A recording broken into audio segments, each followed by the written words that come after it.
La quête du bonheur impossible.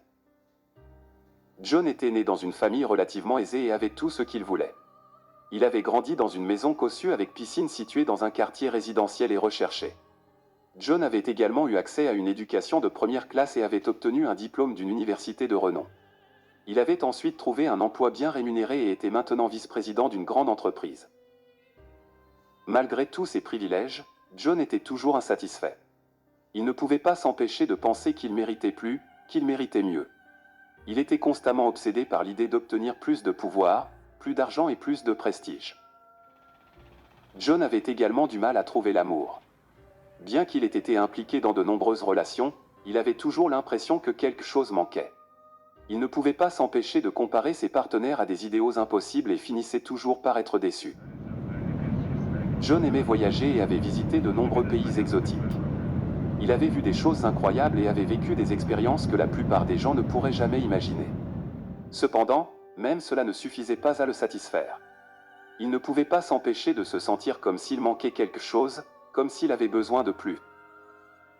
Malgré tous ses privilèges, ses voyages, ses relations et ses réalisations professionnelles, John était toujours insatisfait. Il continuait à chercher quelque chose qui lui apporterait une satisfaction ultime, une vie parfaite. Mais plus il cherchait, plus il réalisait que la perfection n'existait pas. Un jour, John est tombé malade et a été hospitalisé pendant plusieurs semaines. Pendant ce temps, il a eu beaucoup de temps pour réfléchir à sa vie et à ce qu'il voulait vraiment. C'est alors qu'il a réalisé que la perfection n'existait pas et qu'il avait passé toute sa vie à chercher quelque chose qui n'existait pas. Il avait toujours été heureux, mais il ne le savait pas. Après sa sortie de l'hôpital, John a décidé de changer sa vie. Il a commencé à apprécier les petites choses de la vie et à être reconnaissant pour tout ce qu'il avait. Il a également commencé à se concentrer sur les relations qui avaient de l'importance pour lui et à laisser tomber les idéaux impossibles.